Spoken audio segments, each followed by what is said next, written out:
12 signs of real compatibility. Now, number one, you actually like each other. This point may sound a little strange. Now, it's a given that you're going to like this person that you're with, right? I mean, why wouldn't you? When you really stop to consider the origins of most relationships, they're rooted in physical attraction, lust, passion, emotion, many other surface level connection. Now, when the dust settles around us, that's when we begin to see a person for who they really are. We listen to their opinions, their ideas, their views on the world, and sometimes we begin to see and hear things emerge that we didn't notice at first. Things that may not vibe as well with us as we once expected. Now, the issue here is that sometimes we spend a few weeks or even a few months with this person and have developed strong feelings for the aspect of them that we felt connected to, both emotionally and physically. So then we can tend to make excuses or overlook the things that we don't love or just completely ignore them altogether. I believe that many of us have these tendencies, which is the reason why many of us or many people end up in a wrong relationship for far too long. Now, the solution is to take inventory of the new person in your life consistently as time goes on. Be brutally honest with yourself about what you're seeing and how you feel about it at each stage of your journey. 1 month in, 3 months in, 6 months in, yes, even 9 or 12 months. Just because you like someone now doesn't mean that you will like them in a year when you've learned who they really are. There is no denying the fact that letting go will be immensely difficult if you're not a match, but not nearly as difficult as staying with the wrong person for the wrong reasons. Number two, for you to know that you're compatible, you're comfortable showing your true self to them. Now, here's a spoiler alert, right? Liking each other needs to be mutual. They, of course, need to like you as well. I know it's strange to talk about liking instead of loving, but as we have defined it in point one that I made, both are equally as important in their own ways, and one does not guarantee the existence of the other. Of course, it takes time to build the level of comfort and trust required to fully open up to a person as you should, because you must protect your heart and make sure that you're giving it to the right person. So you need to pay attention to your true inner feelings about the person. If something is preventing you from revealing your most authentic self to the person who is pursuing you, I believe that it's worth exploring what these instincts are really trying to tell you, because instincts never lie. True compatibility can only be explored and discovered if you're both showing each other the most uncensored version of yourselves. Otherwise, you may be getting to know the version of a person that doesn't really exist, or perhaps you're showing them a version of yourself that you think they want to see. So if their intentions are genuine, the only you they will want to see is the real you. The real you.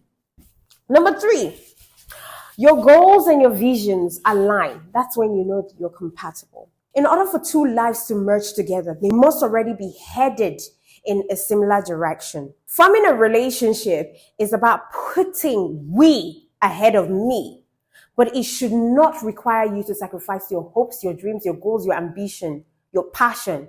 And it should never require you to compromise your values or your morals.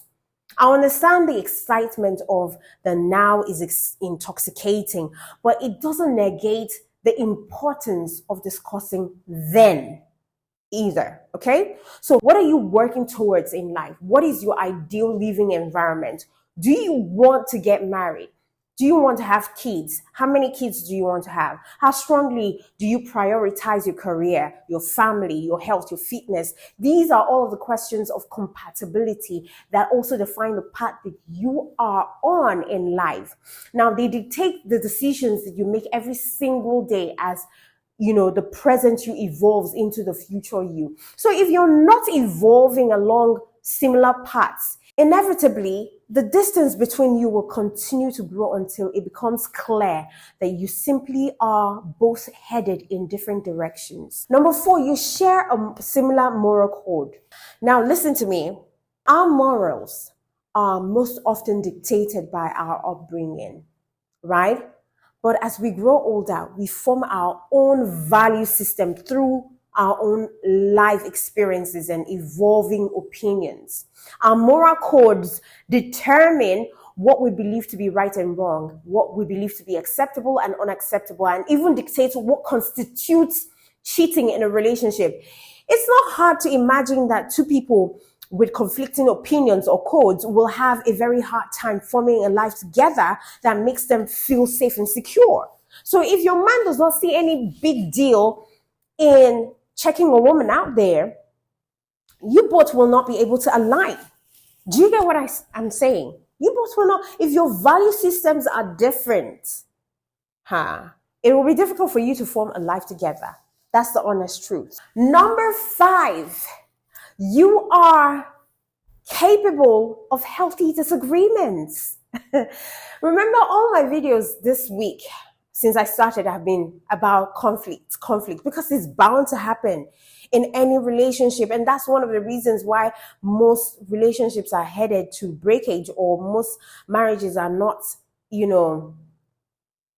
resolving their issues, because they don't know how to resolve their conflicts in a very healthy manner. And maybe you might just say to yourself, oh, Jane, I never fight with my partner. We agree on everything. Okay, well, I'm glad.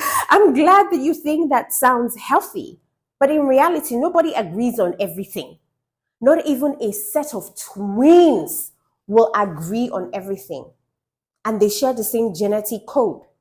In fact, if you really don't ever have arguments, that's probably a sign that someone in a relationship is either lying about their feelings or hiding their feelings altogether. And this goes back to point 2, and being comfortable showing your true self to someone. And this includes your true opinion and beliefs as well. All right. So eventually you're going to find something the two of you don't see eye to eye on. What then happens when that happens? So in a healthy relationship where two people are truly compatible, they are able to communicate their feelings in calm, rational ways with each other. They understand the point of an argument is to solve a problem, not to take jabs at each other or be turned against each other. It is you and them against what? The problem, not you and them against each other. I believe that each disagreement, if handled in a very healthy and productive way, will actually bring an opportunity to develop a deeper and fuller understanding of each other and greater connectivity between both of you. Now, number 6, you will fill in the blanks for each other without judgments. I should probably be putting without judgment in every single point throughout this video. But let's just assume that we all know we shouldn't be judging our partners. In this case, it's an important asterisk, all right, to include, because I think that compatibility is much like the puzzle pieces we alluded to earlier in the introduction of this video. When you fit your lives together, you form a single union or a team that works together towards a goal for the future, like we outlined in point 3. Now, the question is, how do successful teams operate? They bring players together whose strengths are best suited to work with each other. A great pitcher needs a great catcher. A great quarterback needs a great receiver. A great rally driver needs a great, co-driver. Each teammate has their own strengths that perfectly intertwine with the others. Now, when both of them focus on becoming the best at what they do, they can work together to create magic in a game. That same goes for a relationship. Two people are going to have different strengths, different interests, different opinions, different natural tendencies and qualities. So instead of judging someone for what they may not be able to do, the best couples work to fill in the gaps for each other. One steps up and picks up the slack where the other is incapable, and then they reverse role when necessary. Are you understanding? This is a very crucial point that I have had to learn, because I want a near perfect relationship or a near perfect marriage. Not There are no perfect marriages or perfect, I'll be delusional to even say that, but I want a situation where there can be harmony based on understanding our individual strength. Number 7, you are sexually compatible. Let's be honest. We all know that this is hugely important in a marriage or relationship. I know sex is not the most important thing in a relationship, but it's pretty damn high up on the list. It brings you together even closer on an emotional level. It helps you to get to know each other. It releases bonding chemicals to strengthen your connection. And it is in a monogamous relationship, strictly reserved for only one person, maybe forever.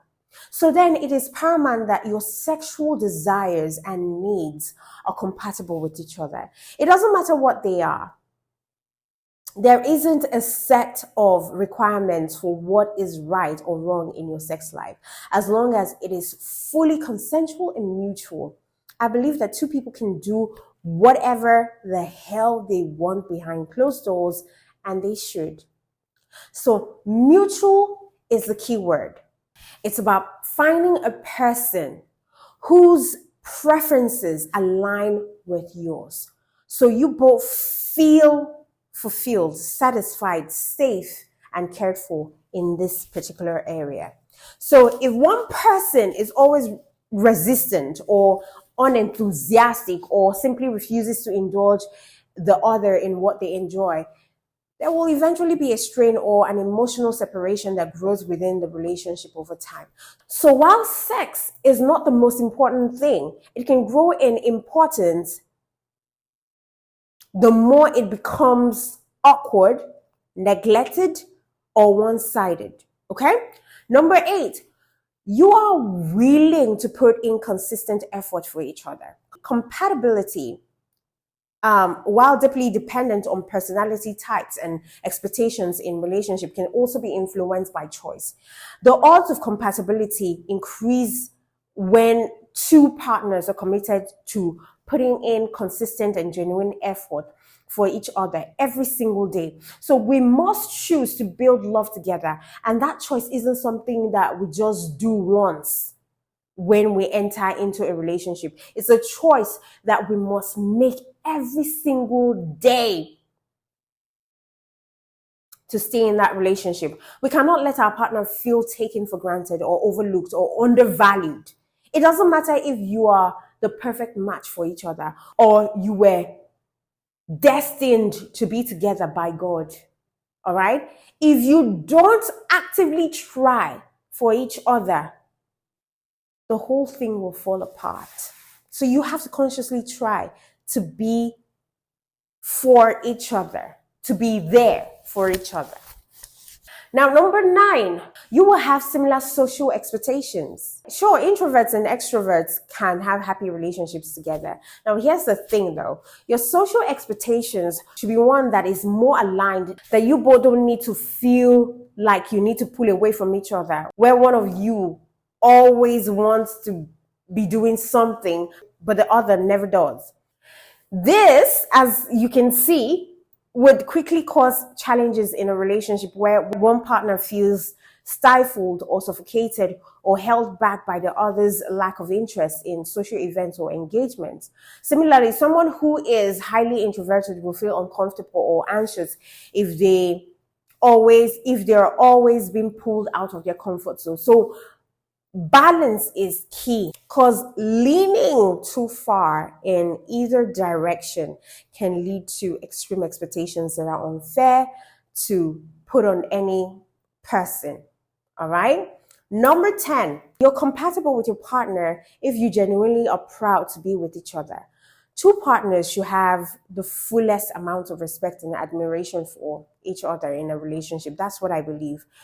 The feeling of gratitude that this person has chosen you above all others, and the pride that you have chosen them, it goes a long way to show how compatible both of you are. Because, I mean, life is simply too short to be with someone who is not proud to have you in their corner. Number 11, your ecosystems get alongside well. Get along well.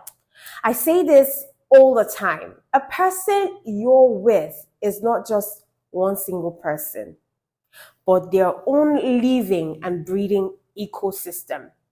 They have family, they have friends, and they have co-workers, they have employees, and maybe even children or pets from a past, maybe marriage or relationship, whatever the case is. While, of course, this relationship is between the two of you, there is no denying the fact that the more intertwined your life becomes, the larger a role this ecosystem will play. You'll be spending time around their people, their parents, and vice versa. Both of your people may even be spending time together. Does everyone have to love each other and cherish each other? No, of course. But if there is any volatility, if there's any tension, if there's any argument or distrust, it can cause more stress and anguish than it's worth. Number 12, you grow and evolve together. Here's the truth, right? Just because you're compatible today does not mean that you'll be compatible in 3, 5, 10 years, let alone the rest of your life. It's a scary thought, right? But it's not if you are both dedicated to self-improvement and growth. Both of you are dedicated to maintaining your mental, physical, and emotional health, both spiritual health as well. Both of you are dedicated to exploration of life, of the world, and of each other, of yourselves. Both of you are committed to taking this journey together. That is when, your compatibility will stick together for a long time, even for a lifetime. See, let me tell you something. If you're going into a relationship believing that, you're not going to put in the work, just forget about it, because that relationship is doomed to fail. If you are ready to get into a committed relationship, just make sure you put in 101% work. And also make sure that you're putting work into a relationship with a person who is also putting 101% in that relationship for it to work. Okay? It's a tough, everything in life, since Adam and Eve ate that forbidden fruit, it has been so tough. Everything in life has been so tough. So relationship is also going to be tough. For you to have a harmonious relationship, you would have to put in work. You have to put in work day in and day out. It is not the day you sleep off on your relationship, that's the day it starts to fall. So it is just as you put in 101% in your work, that's how you're supposed to put 101% in your relationship. Are you hearing me? Okay, then. Thank you so much, guys, for being part of my show. Until I come your way, when I come your way, do know that I love you and God loves you most.